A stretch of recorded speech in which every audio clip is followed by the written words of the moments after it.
পহেলগাঁও হামলা, জোরদার বদলা, একেবারে পাকিস্তানের মাটিতে ঢুকে হামলা, প্রত্যাঘাত, প্রতিশোধ। পাক অধিকৃত কাশ্মীর এবং পাকিস্তান সহ 9টা জঙ্গি ঘাঁটি আমরা একেবারে গুঁড়িয়ে ছাড়খাড় করে দিয়েছি। মাসুদ আজাহারের পরিবার শেষ। মাসুদ আজাহার এখন একা। 1999 সালে কি করেছিল মাসুদ আজাহার? কান্দাহারের বিমান অপহরণ করেছিল, বিমান ছিনতাই করেছিল, বেশ কয়েকজনকে গুলি করে মেরেছিল। তারপরেও লাগাতার আমাদের এখানে জঙ্গি হামলা করিয়েছে। হাফিজ সৈয়দ, মাসুদ আজাহার, সেই মাসুদ আজাহার আজকে একা একা, কেউ নেই। বোন, ভগ্নিপতি সহ গোটা পরিবার 14 জন। মাসুদ আজাহার নিজে বিবৃতি দিয়েছে 14 জন মৃত্যু হয়েছে, 14 জনের। আমাদেরই স্ক্যাল্প হ্যামার, যেটা একেবারে নির্দিষ্টভাবে মাসুদ আজাহারের বাড়িকে লক্ষ্য করে হামলা। দেখুন সেই বিরাট মগজ ধোলাই কেন্দ্র, মাসুদ আজাহারের বাড়ি। এখানে মগজ ধোলাই হতো, জঙ্গিদেরকে ভারত বিদ্বেষ শেখানো হতো, অস্ত্র প্রশিক্ষণ হতো। গুঁড়িয়ে গেল। আজকের ছবি দেখুন, আজকে গুঁড়িয়ে গেছে। 1:05 থেকে 1:30 মধ্যে 25 মিনিটে অন্যতম মাসুদ আজাহারের এই বাড়ি গুঁড়িয়ে গেছে। আর আরেক জঙ্গি, ভয়ঙ্কর জঙ্গি ইয়াকুব মোঘল, মৃত্যু হয়েছে ইয়াকুব মোঘলের। আমাদের বদলা, বেছে বেছে যখন হিন্দুদের, বেছে বেছে যখন স্বামীদের, পুরুষদের মারা হয়, তখন ভাবতে হয় যে ভারত কি করতে পারে। আমরা সাধারণ মানুষকে মারিনি। দেখুন এই যে জঙ্গিদের মদতদাতা যারা এই মাদ্রাসা চালায়, যারা এই মাদ্রাসার নামে জঙ্গিদের মগজ ধোলাই করে, সেখান থেকে পালাচ্ছে। দেখুন ল্যাজ গুটিয়ে পালাচ্ছে। দেখুন হামলা বদলা, তারপরে পালাচ্ছে। গুঁড়িয়ে দিয়েছি আমরা। কথা বলবো প্রতিনিধি মৈত্রীর সঙ্গে। মৈত্রী, একটু জানতে চাইবো কটা থেকে কটার মধ্যে কিভাবে এই অপারেশনটা হলো? কারণ প্রত্যাঘাতের বদলার একেবারে হুঁশিয়ারি প্রধানমন্ত্রী, স্বরাষ্ট্রমন্ত্রী দিয়েছিলেন, একেবারে সেনাবাহিনীর উপরে ছেড়ে দিয়েছিলেন। আজকে কিভাবে অপারেশনটা হলো? দেখুন, সেনাবাহিনীর ওপরে প্রধানমন্ত্রী, স্বরাষ্ট্রমন্ত্রী তারা গোটা দায়িত্বটা ছেড়ে দিয়েছিলেন এবং তারাই কিন্তু তাদেরকে বলে দেওয়া হয়েছিল যে অপারেশন কিভাবে চলবে এবং কাদের ওপর কখন কিভাবে প্রত্যাঘাত আনা হবে তার সিদ্ধান্ত বাহিনী নেবে এবং বাহিনী সেটা নিয়েছে। তবে গতকাল গভীর রাত মধ্যরাতের পর রাত 1:05 থেকে শুরু হয় অপারেশন এবং টানা 25 মিনিটের অপারেশন, যেখানে পাক অধিকৃত কাশ্মীরেই নয়, একেবারে পাকিস্তানের ভেতরে ঢুকে এই জঙ্গি ঘাঁটিগুলোকে একে একে নির্দেশ করেছে। এবং এই জঙ্গি ঘাঁটি কিন্তু যে কোনো জঙ্গি ঘাঁটি নয়, একেবারে টেররিস্টদের যেখানে তৈরি করা হতো বলা যেতে পারে, যেখানে এই সমস্ত জঙ্গি হানার যেখানে প্ল্যান করা হতো, যেখানে সমস্ত জঙ্গি হানার একেবারে ব্লুপ্রিন্ট তৈরি হতো, সেই জায়গাগুলোকে ঘুরিয়ে দিয়েছে 25 মিনিটের এই অপারেশন। এবং এই অপারেশনের পরে সেনাবাহিনীর তরফ থেকে যেটা জানানো হয়েছে, যে এই ব্রিফিংয়ে যেটা জানানো হয়েছে যে কোনো সাধারণ হামলা করা হয়নি, কোনো সাধারণ মানুষ এটাতে অ্যাটাক হয়নি, কোনো আর্মি ইনস্টলেশনের ওপর অ্যাটাক হয়নি। হামলা করা হয়েছে শুধু জঙ্গিদের ওপর এবং জঙ্গি বাহিনীর সেই সমস্ত মাথাদের বাড়ির ওপর, মাথাদের ওপর যারা জঙ্গিদেরকে তৈরি করতো এবং একের পর এক ভারতের ওপর জঙ্গি হামলা করে এসেছে সেই 2001 সাল থেকে। এবং তারপর থেকে সেই হামলা কন্টিনিউয়াস হয়েছে 22 তারিখ পর্যন্ত, অর্থাৎ 22শে এপ্রিল বেসরানের হামলা পর্যন্ত। বেশ, আর আমরা বলছিলাম না আমরা যথেষ্ট দায়িত্বশীল দেশ, আমরা এমন ভাবে আক্রমণ করি, আমাদের বৈজ্ঞানিক প্রযুক্তি সমস্ত কিছু এমন ভাবে আছে সেনাবাহিনীতে, না নির্দিষ্ট করে মাসুদ আজাহারের বাড়িতেই আমরা ফেলি অস্ত্র, আমরা নির্দিষ্ট করে জঙ্গিদেরকেই মারি। তার জন্য সাধারণ মানুষের মৃত্যু হয় না যারা ওই বাড়ির চারপাশে থাকে। আমরা জঙ্গি ঘাঁটিগুলোতে টার্গেট করলে সেখানেই মারি। কিভাবে সম্ভব? সরাসরি চলে যাব নিউজ রুমে, রয়েছেন আমার সহকর্মী রুমেলা। খুব স্পষ্ট করে প্রথমে দুটো কথা বলবো। SCALP missile, SCALP cruise missile. এই স্ক্যাল্প ক্রুজ মিসাইল বেসিক্যালি যে বাংকারগুলো থাকে, গোলা বারুদের ভান্ডারগুলো থাকে, সেগুলোকে একদম ধ্বংস করতে পারে। এবং এয়ার টু গ্রাউন্ড, এই যে দীর্ঘ পাল্লার যে এই মিসাইল, তা কিন্তু বেছে বেছে এই বাংকারগুলো, কোথাও গোলা বারুদের ভান্ডারগুলো, সেগুলো ধ্বংস করেছে। এবার তুমি যে হ্যামারের কথা বলছিলে, এই হ্যামার প্রিসিশন গাইডেড বোমা, তা হচ্ছে একেবারে নির্দিষ্ট করে যে হ্যাঁ, মাসুদ আজহারের এই যে জৈশের যে হেডকোয়ার্টার, যেখানে মাসুদ আজহারের পরিবার নিয়ে সে থাকতো, যেখান থেকে মগজ ধোলাই হতো, যেখান থেকে পুলওয়ামার প্ল্যান হয়েছিল, সেইখানে একদম ডিরেক্ট অ্যাটাক করতে পারবে। এবার কিছু ইনফরমেশন দিই আমাদের দর্শকদের বোঝানোর জন্য, গ্রাফিক্যাল প্রেজেন্টেশনের মাধ্যমে তো আমরা বোঝাচ্ছি, আরও কিছু এক্সট্রা অ্যাডেড ইনফরমেশন দিই। এই যে 9টি জায়গায় এই মিসাইল হামলা হয়েছে, স্ক্যাল্প ক্রুজ মিসাইল, তার মধ্যে কৌশলগতভাবে আমি বলবো যে এই যে স্টিলথ ফিচার এই মিসাইলের, সেটা ভীষণ গুরুত্বপূর্ণ। 450 কিলোমিটার পাল্লার এই স্ক্যাল্প মিসাইল, এবং এটা বেশি করে সেনাবাহিনীতে তার গুরুত্ব বেশি কেন জানো? তার একদম প্রপার নির্ভুল নেভিগেশনের জন্য। এই মিসাইলটি ইউরোপীয় কনসোর্টিয়াম দ্বারা তৈরি, এবং যেমন বললাম যে কোনো জায়গায় কোনো গোলা বারুদের ভান্ডার, কোথাও বাংকার, এগুলো একেবারে নির্দিষ্ট করে তা ধ্বংস করতে পারে। আরও একটি ইন্টারেস্টিং পয়েন্ট বলি, আমরা রাশিয়া ইউক্রেন যুদ্ধ দেখেছিলাম, এই যে এই ক্রুজ মিসাইল, এই স্ক্যাল্প ক্রুজ মিসাইল, তা ব্যবহার করেছিল ইউক্রেন। শুধু ইউক্রেন নয়, বিভিন্ন সময় এই ইউরো ফাইটার টাইফুন, তার রাফাল, মিরাজ 2000, টর্নেডোর মতো যুদ্ধ বিমান তাতে ব্যবহার হয়েছিল। এ তো গেল স্ক্যাল্প ক্রুজ মিসাইলের কথা। এবার হ্যামারের কথায় আসি। হ্যামার প্রিসিশন গাইডেড বোমা, অত্যাধুনিক আগ্নেয়াস্ত্র, এবং এই যে তোমাকে বললাম অয়ন, যে একেবারে নির্দিষ্ট করে কোথায় লস্করের হেডকোয়ার্টার, কোথায় জৈশের হেডকোয়ার্টার, কোথায় হিজবুল মুজাহিদিনের হেডকোয়ার্টার, একেবারে সেটাকে চিহ্নিত করে সেখানে গিয়ে তা ধ্বংস করবে। এবং তাতেই ভারতীয় সেনার সংযম, এখানে কোনো নিরীহ মানুষের প্রাণ যায়নি, তাদের পরিবারের লোক মরেছে, একদম নির্দিষ্ট করে সেই জোনটায় গিয়ে ওই সুইসাইডাল যে জোন, তার মধ্যে থেকে বোমা ফেলা হয় এবং নির্দিষ্ট ঘাঁটি লক্ষ্য করে তা ডিস্ট্রয় করা হয়। রুমেলা, আসবো, কারণ এই যে টার্গেট করে আমরা জঙ্গি নিকেশ করছি, টার্গেট করে এই যে হ্যামার মিসাইল আমরা দেখাচ্ছি, এই হচ্ছে হ্যামার মিসাইল, 1500 প্রায় ওজন কেজি, 450 কিলোমিটার পাল্লা, এবং নির্দিষ্ট করে মাসুদ আজহারের বাড়িতেই হামলা হবে, এটা পড়বে, অন্য কোথাও না। ছিটকে ছুটকে হয়তো এদিক ওদিক কিছু চলে যেতে পারে, কিন্তু তাতে ক্ষতি হবে না। এইটা হচ্ছে স্ক্যাল্প মিসাইল, একেবারে নির্দিষ্ট করে আমাদের সেনাবাহিনী স্ক্যাল্প মিসাইল একেবারে ঢুকে ঢুকে মেরেছে। আরেকবার রুমেলার কাছে যাব। রুমেলা, সিঁদুর মুছে দিয়েছিল জঙ্গিরা, আজকে সিঁদুর মোছার বদলা এই স্ক্যাল্প মিসাইল দিয়ে। আবেগ কতটা ছিল এই প্রত্যাঘাতে, এই বদলায়?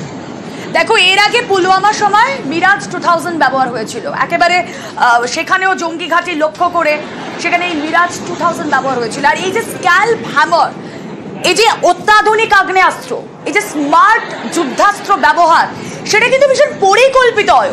এটা কিন্তু এমন নয় যে বোকা মাথার মতো যে আমরা ঠিক আছে, আমাদেরকে অ্যাটাক করা হয়েছে, চলো আমরাও রিটালিয়েট করব, যেখানে খুশি সেখানে গোলাগুলি চালাবো, গোলা বর্ষণ করবো, যেটা আমরা দেখতে পাচ্ছি শত্রু পাকিস্তানকে করতে। এটা করবো, এটা ভারতীয় সেনার নয়, পুরোটাই প্রি প্ল্যান, এবং 23শে এপ্রিল থেকে তার প্ল্যানিং শুরু হয়েছিল। যোগ করি, কালকেই তো বোঝা গেছে মক ড্রিল, আজকে মক ড্রিলের প্রস্তুতি আবার কি, কিন্তু মক ড্রিলের প্রস্তুতি আমরা নিয়েছি একদমই। এই যে স্ক্যাল্পের কথা বলছি, হ্যামারের কথা বলছি অয়ন, এই অত্যাধুনিক, এতটাই অত্যাধুনিকের যুদ্ধাস্ত্র, ধরো কোথাও জ্যামার রয়েছে, মনে করা হচ্ছে যে না সেখানে কোনো অ্যাটাক করতে পারবে না, না কোনো নিশ্চিদ্র নিরাপত্তার বেষ্টনী সেখানে রয়েছে, যে না এরপরে কোনো যুদ্ধাস্ত্র আসতে পারবে না, তা এখানে কাজ করে না। এবং এই স্ক্যাল্পের ক্ষেত্রে একদম একদম পয়েন্ট টু পয়েন্ট নেভিগেশন, এটাকে কিন্তু একদম অ্যাকিউরেট যে মিশন, সেটা সাকসেসফুল করতে হেল্প করে, এবং তার নিদর্শন আমরা পেলামই। ফলাফল আমরা পেলাম। আজ গোটা দেশ জুড়ে সেনাবাহিনীকে অভিনন্দন জানানো হচ্ছে। 3 বাহিনী তারা অভিনন্দন বার্তায় ভেসে যাচ্ছেন, তারা ধন্যবাদ দিচ্ছেন কোটি কোটি মানুষ তাদেরকে। স্ক্যাল্প মিসাইল, এই স্ক্যাল্প মিসাইল ব্যবহার করা যে হবে সেনাবাহিনী পরিকল্পনা করেছে। 15 দিন দেখা হয়েছে, 15 দিনের মধ্যে অনেক পরিকল্পনা হয়েছে। আমরা পাকিস্তানের মতো মগজ ধোলাই করে জঙ্গিদের লাগিয়ে দিই না, আমরা এই স্ক্যাল্প হ্যামার দিয়ে জঙ্গি ঘাঁটি ধ্বংস করি। আর তারপরে পাকিস্তান কি করলো? 10 জনকে মেরে দিল যেখানে সেখানে গুলিগোলা চালিয়ে। এবার স্ক্যাল্প হ্যামার মিসাইলটা দেখুন, হ্যামার মিসাইল নির্দিষ্টভাবে মাসুদ আজাহারের বাড়ি, নির্দিষ্টভাবে ইয়াকুবের বাড়ি, একেবারে নির্দিষ্ট করে একটুও এদিক ওদিক নয়, গুঁড়িয়ে গেল তাদের বাড়ি। মৃত্যু হলো মাসুদ আজাহারের, গোটা পরিবার শেষ হয়ে গেল, ইয়াকুব মরে গেল। আমাদের 26 জন নিরীহ পর্যটককে, নিরস্ত্র পর্যটককে মারা হয়েছিল। এর আগে অনন্তনাগ, সোনমার্গ, গুলমার্গে হামলা, একে একে প্রাণ গেছে জঙ্গিদের। আমরা কি বসে থাকবো? এই হচ্ছে জৈশ ই মোহাম্মদের সেই হেডকোয়ার্টার, যা মাসুদ আজাহার চালায়। অ্যাটাকের আগে দেখুন কি বিরাট প্রাসাদ, আর এটা হচ্ছে মগজ ধোলাই কেন্দ্র। আমাদের হামলার পরে দেখুন গুঁড়িয়ে গেছে, গুঁড়িয়ে দিয়েছি আমরা, ভেঙে চুরমার করে দিয়েছি। তবুও তো জঙ্গি পুষবে পাকিস্তান, কারণ পাকিস্তানের তোটাই ভরসা, নিজের তো কিছু নেই, নিজের কিচ্ছু নেই। অর্থনীতি শেষ হয়ে গেছে, কূটনৈতিক দিক থেকে একেবারে বিরোধিতায়, আন্তর্জাতিক বিরোধিতায় রাষ্ট্রপুঞ্জে গিয়েছিল। সিন্ধু জল চুক্তি স্থগিত যেন না করে ভারত। হুজুর দেখবেন কর্ণপাত করেনি রাষ্ট্রসংঘ কর্ণপাত করেনি, কান দেয়নি। আর সিন্ধুর জল যদি না পায়, আমরা দেখিয়েছি চেনাব, ঝিলাম শুকিয়ে দেওয়া হয়েছে। এই শুকিয়ে কাঠ, একদিকে কূটনীতি, একদিকে অর্থনীতি, সব দিক থেকে ঘেরা। এখন কি করবে পাকিস্তান? পাকিস্তানই জানে, কিন্তু আমরা সতর্ক। বিদেশ মন্ত্রক কি বলছে হামলার পরে, আরো একবার দেখাবো। 22 अप्रैल 2025 को लश्कर तैयबा से संबंधित पाकिस्तानी और पाकिस्तान प्रशिक्षित आतंकवादियों ने भारत में जम्मू और कश्मीर के पहलगाम में भारतीय पर्यटकों पर बर्बरतापूर्ण हमला किया। मुंबई के 26 नवंबर 2008 के हमलों के बाद यह भारत में हुई किसी आतंकवादी हमले में मारे गए आम नागरिकों की संख्या की दृष्टि से सबसे गंभीर घटना है। पहलगाम का हमला अत्यधिक बर्बरतापूर्ण था, जिसमें वहां मौजूद लोगों को करीब से और उनके परिवारों के सामने सिर पर गोली मारी गई। हत्या के इस तरीके से परिवार के सदस्यों को जानबूझकर आघात पहुंचाया गया। साथ ही उन्हें यह नसीहत भी दी गई कि वे वापस जाकर इस संदेश को पहुंचा दें। यह हमला स्पष्ट रूप से जम्मू और कश्मीर में बहाल हो रही सामान्य स्थिति को बाधित करने के उद्देश्य से किया गया था। चूंकि पर्यटन फिर से अर्थव्यवस्था का मुख्य आधार बन रहा था, इस हमले का मुख्य उद्देश्य इसे प्रतिकूल रूप से प्रभावित करना था। पिछले वर्ष आप सभी जानते हैं 2.25 करोड़ से अधिक पर्यटक कश्मीर आए थे। इस हमले का मुख्य उद्देश्य इसलिए संभवतः यह था कि इस संघ राज्य क्षेत्र में विकास और प्रगति को नुकसान पहुंचाकर इसे पिछड़ा बनाए रखा जाए और पाकिस्तान से लगातार होने वाले सीमा पार आतंकवाद के लिए उपजाऊ जमीन बनाने में सहायता की जाए। हमले का यह तरीका जम्मू और कश्मीर और शेष राष्ट्र दोनों में सांप्रदायिक दंगे भड़काने के उद्देश्य से भी प्रेरित था। সিঁদুর মোছার বদলা হচ্ছে এই অপারেশন সিঁদুর। সিঁদুর মুছেছিল জঙ্গিরা। সরাসরি চলে যাব, আমার সঙ্গে রয়েছেন অবসরপ্রাপ্ত সেনাকর্তা কর্নেল কৌশিক সরকার। কর্নেল সরকার, যে বর্বরতার পরিচয় দিয়েছিল, আমি অয়ন আছি আপনার সঙ্গে, জঙ্গিরা যে বর্বরতার পরিচয় দিয়েছিল, যে নৃশংসতার পরিচয় দিয়েছিল, আমরা কি ঠিকঠাক বদলা নিতে পারলাম বলে আপনি মনে করছেন?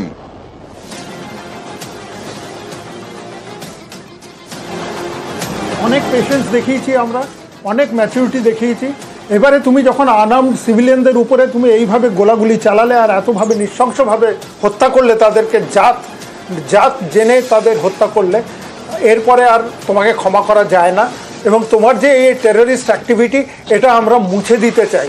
যে কারণেই হলো এই 9টা জায়গাতে 9টা টেররিস্ট ক্যাম্প বলবো না, ট্রেনিং সেন্টার বলবো, মাদার ডিপো বলবো, এইগুলোর উপরে টার্গেট করা হলো এবং সেগুলোকে একদম ভেঙে দেওয়া হলো। এমনকি মাসুদ আজহার নিজে বলছে কর্নেল সরকার যে তার গোটা পরিবার শেষ হয়ে গেছে। এই মাসুদ আজহার একজন বর্বর জঙ্গি, নৃশংস জঙ্গি, তার বোন ভগ্নিপতি সহ গোটা পরিবার শেষ, সে একা। কর্নেল সরকার,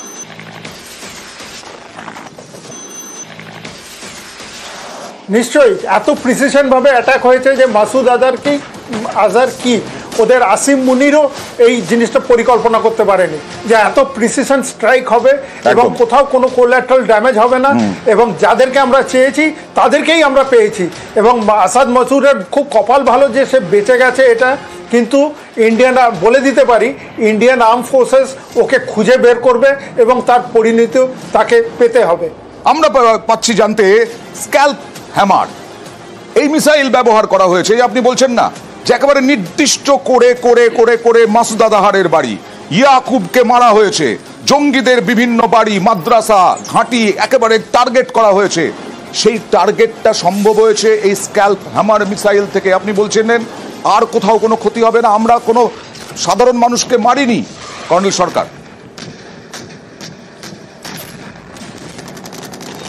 নিশ্চয়ই এই স্ক্যালপ মিসাইল ডিজাইন করা হয়েছে এইভাবে যে ওইটা যেখানটায় আমি টার্গেট করব সেই টার্গেটটার উপরেই সেটা যাবে এবং টার্গেটটাকে ধ্বংস করে দেবে, এবং সেটা জিপিএসের মাধ্যমে এই মিসাইলটাকে ফায়ার করা হয়। এবং তার সাথে হ্যামার অ্যামিনিশন আছে যেটা কংক্রিটকে ভেদ করে ভিতরে ঢুকে একটা মানে ব্লাস্ট করে দেয়, পুরো বাঙ্কারটাকে ব্লাস্ট করে দেয়।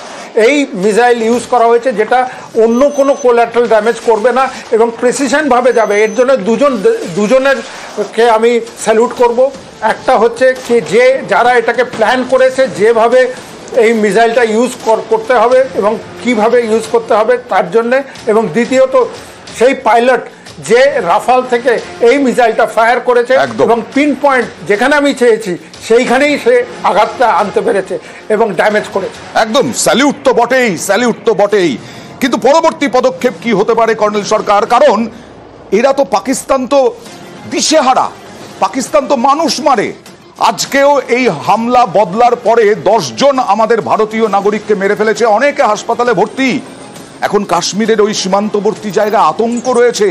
পাকিস্তান আবার হামলা করবে না তো? সেনা তো বারবার যুদ্ধবিরতি লঙ্ঘন করছে, সীমান্ত চুক্তি সংঘর্ষ বিরতি লঙ্ঘন করছে। কি পরবর্তী পদক্ষেপ হতে পারে?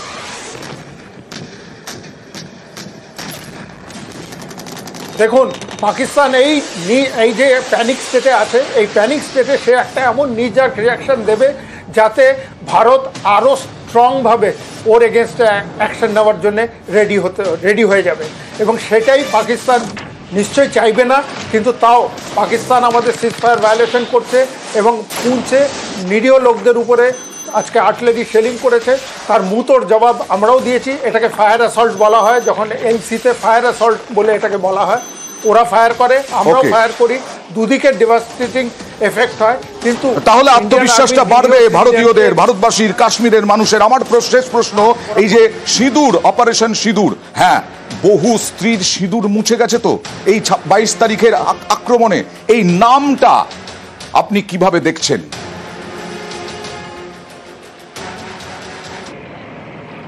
এই নামটা খুবই অ্যাপ্রোপ্রিয়েট, এবং যিনি এই নামটা দিয়েছেন তিনি এই সময়টা চুজ করে এই নামটাই দিয়েছেন যে যারা আমাদের মহিলাদের মাথার সিঁদুর মুছে দিয়েছে তাদেরকে ছাড়া যাবে না, এবং সেই জন্য তাদের নাম করে এই মিসাইলগুলো একটার পর একটা 25টা মিসাইল বা 26টা মিসাইল যে কটাই ইউজ করা হয়েছে সেইভাবে কিন্তু টার্গেট করে উগ্রবাদীদের এগেনস্টে এই মিসাইলগুলো দাগানো হয়েছে, এবং সেটা তার এফেক্ট দেখিয়ে দিয়েছে। অনেক ধন্যবাদ আপনাকে আমাদের সঙ্গে থাকার জন্য।